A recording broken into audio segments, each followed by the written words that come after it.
Dream 11 पर grand league कैसे जीते 2025 का बहुत ही जबरदस्त फार्मूला आपको लेकर के आए हैं। तो आप लोग दोस्तों यहाँ पे अगर आप लोग ड्रीम 11 पर करोड़पति बनना चाहते हो तो आपको अभी तक कोई यहाँ पे दोस्तों कुछ नहीं करना कि ड्रीम 11 पर ग्रैंड लीग बनाते समय आप लोग क्या क्या गलतियां करते हैं जिसकी वजह से आपकी रैंक नहीं आ पाती। आखिरकार ऐसी कौन कौन सी गलतियां करते हैं कि आप लोग ड्रीम 11 पर फूटी कौड़ी नहीं जीत पाते हैं। तो अगर आप लोग भी ड्रीम 11 पर लाखों करोड़ों रुपए कमाना चाहते हैं तो जरूर आप लोग इस वीडियो को शुरू से लेकर के लास्ट तक देखिएगा, तभी आप लोग यहां से अच्छी खासी विनिंग कर सकते हैं। अगर आप दिमाग लगाएंगे, अगर वीडियो को स्किप करेंगे तो आपका जीत पाना बहुत ही मुश्किल है, आप इसी तरह से पैसे हारते रहेंगे। तो आप लोग एक बार जरूर इस वीडियो को पूरा देखिएगा, आपका इसमें बहुत ही कंसेप्ट क्लियर होंगे और बहुत सी ऐसी चीजें आपको पता चलेंगी नई नई, जो चीजें अभी तक आप लोग गलती कर रहे थे और जो चीजें आपको नहीं समझ में आई हैं वो सभी चीजें यहाँ पे आपको एक नई प्रकार की समझने को मिलने वाली है। तो चलिए वीडियो को शुरुआत करते हैं। वीडियो को लाइक कर दीजिएगा, चैनल को भी सब्सक्राइब करिएगा। बहुत ही जबरदस्त ग्रैंड लीग के लिए दोस्तों यहाँ पे काफी सारे पॉइंट्स है, ऐसा नहीं कि यहाँ पे थोड़ा सा ही पॉइंट्स दिया गया। देख सकते हैं ये पूरा पेज भरा हुआ है, ये पेज भरा हुआ है। तो ग्रैंड लीग में काफी सारी रिसर्च करने के बाद आपको यहाँ पे टीम बताई जाएगी, कौन कौन सी टिप्स होंगी, कौन कौन सी टिप्स हैं, कौन कौन सी रूल को आपको फॉलो करना है, कौन कौन से आपकी बातों को मानना है, ये सब चीजें आपको यहाँ पे पता चलने वाली हैं। तो चलिए शुरुआत करते हैं कि आखिरकार आप लोग ग्रैंड लीग खेलते समय कौन कौन सी गलतियां करते हैं। आप लोग देख सकते हैं। चलिए पहला रूल ये बताते हैं कि ग्रैंड लीग क्या है। अगर आपको अभी तक ये नहीं पता कि ग्रैंड लीग क्या है तो चलिए हम आपको बताते हैं कि ग्रैंड लीग क्या है। ग्रैंड लीग ये होती है कि ग्रैंड लीग खेलने वालों की संख्या डिसाइड करती है। मतलब ग्रैंड लीग में बहुत सारे लोग भाग लेते हैं, जैसे कि अभी तो यहाँ पे बिग बैश लीग चल रही है, ऑस्ट्रेलियन T20 लीग। अभी आने वाले समय में WTC का 2000 ये जो चल रहा है, ICC चैंपियंस ट्रॉफी चलने वाली है और उसके बाद में फिर IPL आने वाला है 14 मार्च से। तो बहुत जबरदस्त आपको ये वीडियो IPL में भी काम करेगा, हर जगह आपको काम करेगा, कोई दिक्कत वाली बात नहीं है। ये 2025 लगते ही आपके लिए बहुत ही शुभ होने वाला है। तो यहाँ पे जो ग्रैंड लीग होती है उसमें यहाँ पे 20 लाख से लेकर के 2 करोड़ तक लोग इसमें भाग लेते हैं। ग्रैंड लीग में IPL में 2 करोड़ तक लोग वहाँ पे कंपटीशन होता है, बहुत सारे लोग उसमें भाग लेते हैं। तो ग्रैंड लीग क्या होगा, आखिरकार पहला पॉइंट आपको समझ में आया होगा कि खेलने वालों की संख्या या कितने लोग इस ग्रैंड लीग में जो भाग लेते हैं। 20 लाख से लेकर के 2 करोड़ लोग तक इसमें भाग लेते हैं। उसके बाद अगला पॉइंट्स की बात करते हैं कि ग्रैंड लीग में इनाम कितना होता है। तो आपको बताते हैं जैसे कि बिग बैश लीग चल रही है तो उसमें फर्स्ट रैंक वाले को 1 करोड़ रुपए मिल रहा है, मगर IPL में आपको बता देते हैं कि 1 करोड़ 2 करोड़ 3 करोड़ 4 करोड़ तक भी इस पिछले सीजन में इनाम लोगों को मिला है। मतलब कि आपको बता देते हैं ग्रैंड लीग जीतने वालों को कितना इनाम मिलता है। 1 से लेकर के 10 रैंक तक लाने वालों को 1 करोड़ रुपए मतलब मिल जाता है आसानी से IPL में। और जो छोटे छोटे मैच होते हैं उसमें फर्स्ट रैंक वाले को 1 करोड़ मिल जाता है, उसके नीचे वो इनाम चलते हैं, वो आपको पता है कि ग्रैंड लीग में किस प्रकार से मिलते हैं। और 11 से लेकर के 100 तक, 100 नंबर तक जो लोग आते हैं टॉप 11 से लेकर के 100 तक, उनको लखपति बनाती है ड्रीम। मतलब वो लाख रुपए इनाम बहुत ही आसानी से जीत सकते हैं। 7 लाख 10 लाख 50 लाख 40 लाख इस प्रकार से ये लोग जीतते हैं, बहुत ही अच्छा ढेरों इनाम जीते हैं। तो अलग अलग ग्रैंड लीग होती है। ग्रैंड लीग कितने प्रकार की होती है वो भी आपको बताएंगे, किस ग्रैंड लीग में भाग लेना वो भी बताएंगे। ये चीज़ दूसरा पॉइंट भी आप लोग समझ गए होंगे। चलिए अब तीसरा पॉइंट ये है कि कंपटीशन कितना होता है। कंपटीशन का मतलब ये होता है हाई कंपटीशन। इस लीग जो मेगा ग्रैंड लीग होती है उसमें बहुत सारे लोग भाग लेते हैं, जो नए प्लेयर्स होते हैं या फिर जो मतलब नए खेलने वाले ड्रीम होते हैं या पुराने जो दिग्गज बैठे वो लोग भी खेलते हैं। जैसे कि हम मतलब मैं खेलूंगा या आप खेलेंगे तो इसमें ये चेक करना है कि मेरा मुकाबला किन लोगों के साथ होने वाला है, कौन से ऐसे लोग हैं जिनका स्किल मतलब जो लोग 100% मतलब उनका खेलने का एक्सपीरियंस है या 70% या 50% या फिर 0% है, तो किन लोगों के साथ हमारा वहाँ पे मुकाबला होने, हम किन लोगों के सामने अपनी दावेदारी पेश करेंगे जीतने के लिए। तो ये कंपटीशन हाई कंपटीशन होता है, वहाँ पे करोड़ में संख्या हो जाती लोगों की। उसके बाद बात करते हैं इसी में 90% जो होती है वो स्किल काम करती है। क्या करती है, 90% जो जीतते हैं लोग उनकी स्किल काम करती है। 30% का चांस होता है कि वो यहाँ पे लक के ऊपर भी जीत जाते हैं। तो मतलब 90% और 30% लक और स्किल दोनों काम करता है। इस बात को आपको ड्रीम 11 में मानना पड़ेगा। उसके बाद बात करेंगे कि आखिरकार करोड़पति कैसे बनेंगे। तो करोड़पति बनने के लिए आपको कुछ चीज़ें करनी पड़ेंगी। कौन कौन सी ऐसी चीज़ें हैं? करोड़पति बनने के लिए 1 से 10 रैंक लाना अनिवार्य है। अगर आप 1 से 10 रैंक नहीं लाते हैं तो कभी भी आप ड्रीम इलेवन में करोड़पति नहीं बन पाएंगे। तो इस बात को आपको भली बात समझना है कि करोड़पति बनने के लिए 1 से 10 रैंक लाना बहुत ही जरूरी है। उसके बाद चलिएगा बात करते हैं कि ग्रांड लीग की टीम बनाते समय किन किन बातों का ध्यान रखना है। आपको बताते हैं कि ग्रांड लीग की टीम बनाते समय किन किन बातों का ध्यान रखेंगे, और यहाँ पे देखिएगा आपको पूरे पॉइंट टू पॉइंट समझाए जाएंगे। तो ग्रांड लीग को बनाते समय किन किन बातों का ध्यान रखना है, इस पे बात करते हैं। तो ग्रांड लीग को बनाते समय आपको देखिए, पहला पॉइंट ये है कि ऐसे विकेट कीपर को लेना है। कौन से विकेट कीपर को लेकर चलना है टीम में? ऐसे विकेट कीपर को लेना है जो टॉप में बैटिंग करता हो, मतलब 1 2 3 नंबर पे अगर बैटिंग करता है तो उस विकेट कीपर को जरूर बैटिंग में तब उसको लेकर चलना है। पहला पॉइंट है, ग्रीन लीग की टीम बनाते हैं तो पहली बात ध्यान रखिएगा, विकेट कीपर का ही ऑप्शन आता है चुनने के लिए।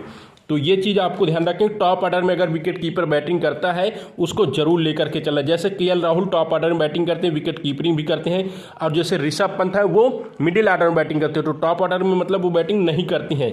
इस प्रकार से आपको लेकर चलना है। दूसरी चीज़, विकेट कीपर में चुनते समय आपको क्या ध्यान रखना है, अगर दोनों टीम के विकेट कीपर टॉप 5 में बैटिंग करते हो, मतलब 1 2 3 4 नंबर पर बैटिंग करते हो, तो दोनों टीम के, तो आप किस प्लेयर को ले जाएंगे। ऐसा होता है कभी कि जैसे कि आपको पता है कि यहाँ पे काफ़ी सारे विकेट कीपर हैं जो टॉप ऑर्डर में बैटिंग करते हैं, जैसे रहमानुल्लाह गुरबाज हैं, या क्विंटन डिकॉक हो गए, केएल राहुल हो गए, ईशान किशन हो गए।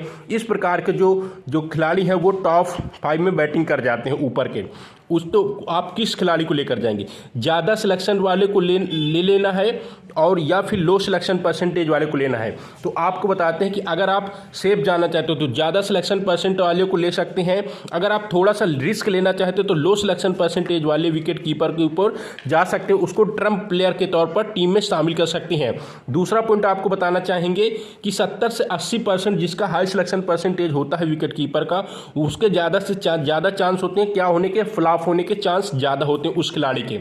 वहीं दूसरी तरफ बात करते हैं, जो लो सिलेक्शन परसेंटेज का विकेट कीपर होता है वो 10 से लेकर के 40% उसका सिलेक्शन रेट होता है, बट उसके चलने की जो संभावना होती है वो संभावना बहुत ही ज़्यादा होती है।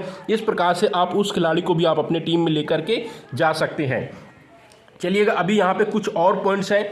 अब बात कर लेते हैं दूसरे पॉइंट के बारे में। दूसरा पॉइंट क्या है कि बैटिंग पिच पर, तो अगर जैसे मान लेते हैं पिच है, जो बैटिंग पिच है, तो क्या लेकर जाना है टीम में अपने, ज़्यादा से ज़्यादा बल्लेबाजों को अपनी टीम में लेकर के जाना। अगर मान लेते बल्ले यहाँ पे पिच जो है वो बल्लेबाजों के लिए बेनिफिट, तो बल्लेबाज आपको टीम में ज़्यादा लेना, वही ड्रीम टीम में आपको जिताएंगे और स्कोर भी अच्छा होने वाला। अगर मान लेते बॉलिंग पिच, ये दूसरा पॉइंट है टीम बनाने समय, याद रखिएगा ध्यान से। दूसरा पॉइंट है बॉलिंग पिच अगर हो तो किसको ज़्यादा लेकर जाना, तो ज़्यादा से ज़्यादा बॉलर्स को लेकर जाना है। अब वो डिपेंड करेगा कि वहाँ पे पेसर्स को मदद मिल रही है या स्पिनर्स को। अगर पेसर्स को मदद मिलती है तो ज़्यादा पेसर्स ले जाने हैं, अगर स्पिनर्स को उस पिच पर मदद मिले तो आप स्पिनर्स को लेकर जा सकते हैं। तो ये यहाँ पे आपको एक तरह से हमने काफ़ी सारे पॉइंट्स बता दिए हैं। चलिए अब तीसरे पॉइंट के बारे में बात करते हैं।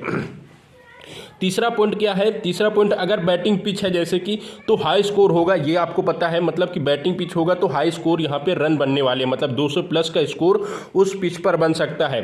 तो उस पर आपको क्या करना, तो आपको जाहिर सी बात है कि अगर बैटिंग पिच है तो बल्लेबाज स्कोर करेंगे, तो बल्लेबाज ज़्यादातर आपको ड्रीम टीम में फैंटेसी पॉइंट्स भी देंगे। क्या करेंगे?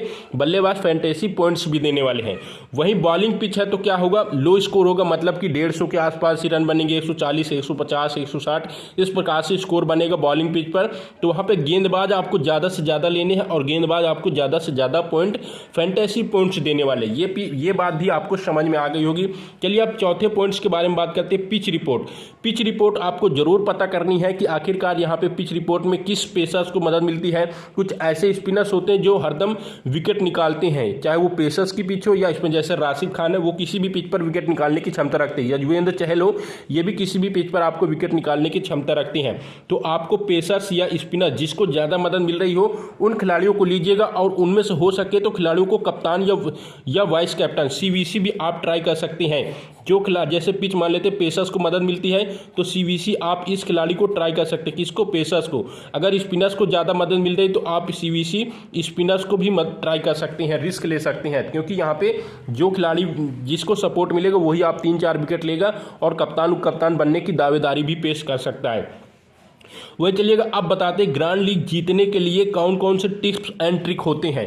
तो ग्रैंड लीग जीतने के लिए आपको हम टिप्स एंड ट्रिक की बात करते हैं कि आप किन किन खिलाड़ियों को ग्रैंड लीग जीतने समय आपको यहाँ पे ध्यान रखना है और किन किन खिलाड़ियों को आपको टीम में ग्रैंड लीग खेलते समय किन किन बातों को याद रखना है।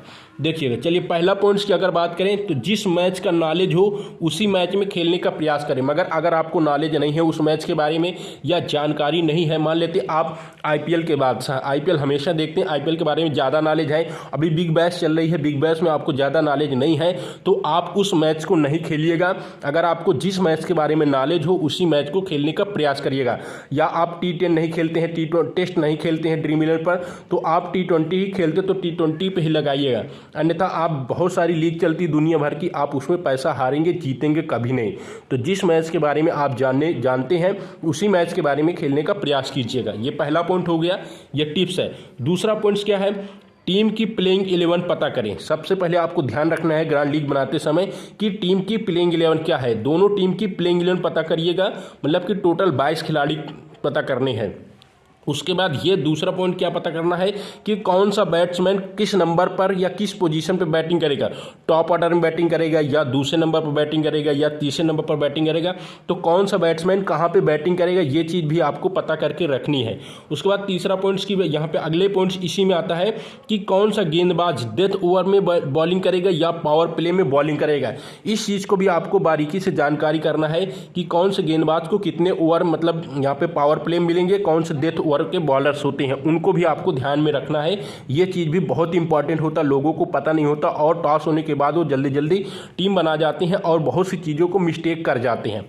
उसके बाद बात कर लेते हैं कौन सा ऑलराउंडर है और उस ऑलराउंडर को कितने ओवर गेंद डालने को मिलेगा, ताकि वो ऑलराउंडर आपको मतलब कि कुछ ऑलराउंडर होते हैं जिनको 1 से 2 ओवर ही मिलते हैं, कुछ ऑलराउंडर ऐसे होते हैं जिनको 4-4 ओवर भी पूरे फेंकने को मिल जाते हैं, जैसे कि हार्दिक पांड्या हैं या बहुत सारे ऐसे ऑलराउंडर हैं, उनको यहाँ पे काफ़ी सारे विकेट यहाँ पे या गेंद खेलने को भी मिलता है, बैटिंग भी मिलती है और बॉलिंग मिलता है। और ये चेक करना है कौन सा ऐसा ऑलराउंडर है कि जिसको टॉप ऑर्डर में बैटिंग करने को मिलता है, ये भी आपको पता करना है। उस ऑलराउंडर को जरूर अपनी टीम में रखिएगा, वो गेंद से और बॉलिंग से हमेशा आपको यहाँ पे पॉइंट्स देने वाले हैं।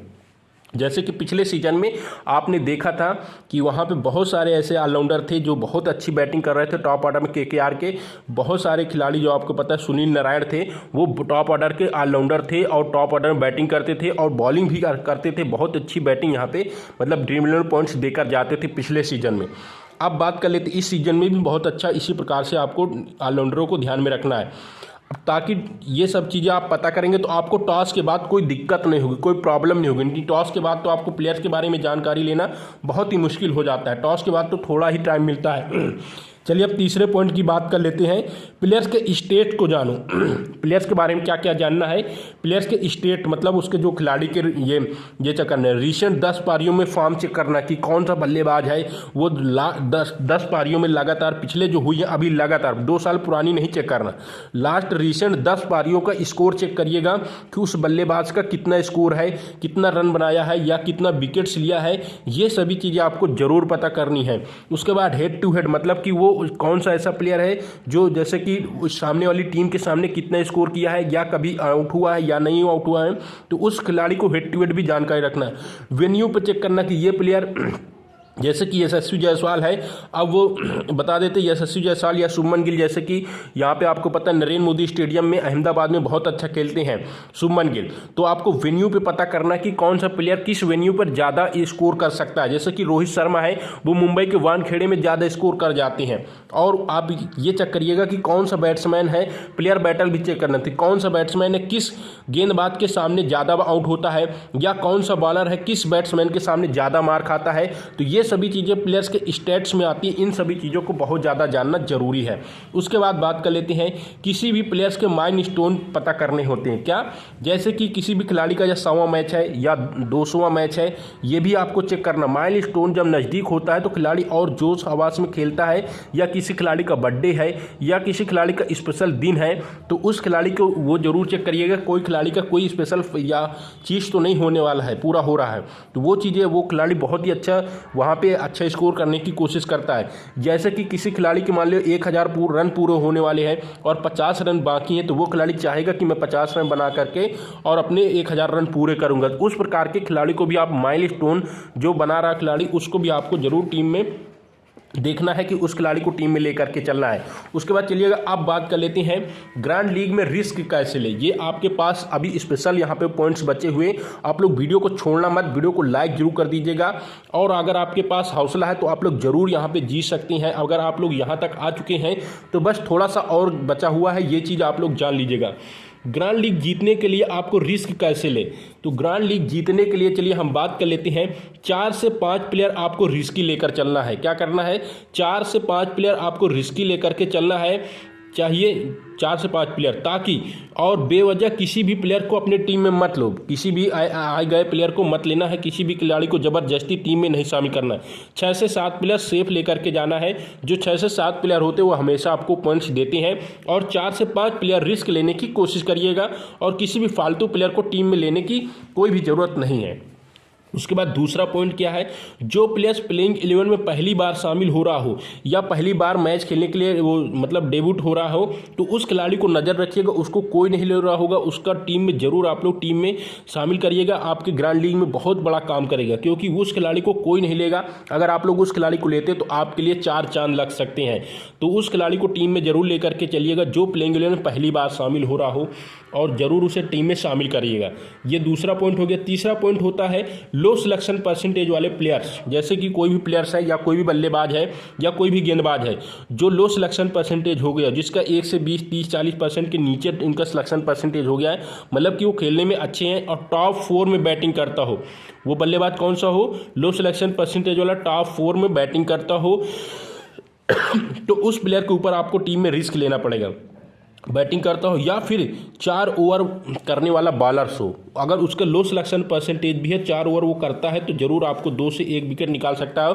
भले वो रिसेंट में कुछ विकेट ना लिया हो या ड्रीम टीम में फैंटेसी में उसकी जगह ना बन पाई हो, बट वो आपको टीम में जरूर खेलता हुआ दिखाई दे सकता है। तो इस प्रकार के खिलाड़ी को भी आप अपने टीम में लेकर के जा सकते हैं। उसके बाद चलिएगा चौथे पॉइंट्स की बात करते हैं, जिस खिलाड़ी के पास ज़्यादा ऑप्शन हो। चौथे पॉइंट्स की बात क्या है, जिस खिलाड़ी के पास ज़्यादा ऑप्शन हो बैटिंग या बॉलिंग या फिर फॉर्म अच्छी, मतलब जिस खिलाड़ी के पास ऑप्शन ज़्यादा हो कि पॉइंट्स बनाने के लिए, वो बैटिंग से भी पॉइंट्स दे सकता हो या बॉलिंग से भी पॉइंट्स दे सकता हो या उसकी फॉर्म अच्छी हो, तो उसे आप क्या करिएगा, टीम में अपने कप्तान या उप कप्तान के तौर पर भी आप सिलेक्ट कर सकते हैं।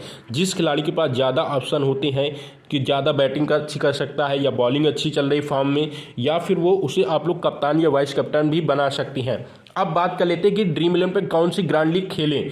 ग्रैंड लीग 3 प्रकार की होती हैं। ग्रैंड लीग कौन सी होती हैं, जैसे कि IPL अभी जो ग्रैंड लीग चल रही हैं उसमें अगर बात कर लेते हैं कि एक 13 करोड़, 14 करोड़, 15 करोड़ ऐसे करके है, एक 70 लाख की ग्रैंड लीग है, एक 4 से 5 लाख की ग्रैंड लीग। तो 3 ग्रैंड लीग होती हैं, और इन ग्रैंड लीग में बात कर लेते हैं कि इनाम कितना कितना होता है। 1 करोड़ का एक फर्स्ट प्राइज होता है, और यहाँ पे 70 लाख वाली ग्रैंड लीग में 10 लाख का फर्स्ट प्राइज है, और 4 लाख वाली ग्रैंड लीग में 35,000 का फर्स्ट प्राइज है। तो इस प्रकार से, और इसमें जो पैसे कितने लगाने होते, 13 करोड़ वाली ग्रैंड लीग में 29 रुपये लगाना है, और 70 लाख वाली ग्रैंड लीग में 19 रुपये लगाना है, और 4 लाख वाली ग्रैंड लीग में 129 रुपये लगाना। अगर इनके लोगों की बात करें कितने लोग शामिल होते हैं, तो 13 करोड़ लोग वाली ग्रैंड लीग में मान लेते हैं एग्जाम्पल के तौर पर 20 से 50 लाख लोग भी शामिल हो सकते हैं 13 करोड़ लोग वाली में, और 70 लाख रुपए जो मेगा ग्रैंड लीग है उसमें 5 लाख लोग तक शामिल हो सकते हैं, और जो 4 लाख की ग्रैंड लीग है उसमें 5,000 लोग शामिल होंगे। तो यहाँ पे कंपटीशन कम है, पर पैसे भी ज़्यादा नहीं लगाने आपको, अलग अलग आप लोग ग्रैंड लीग बना सकते हैं। तो कोई दिक्कत वाली बात नहीं है, और आपको वीडियो बहुत ही अच्छा लगा होगा।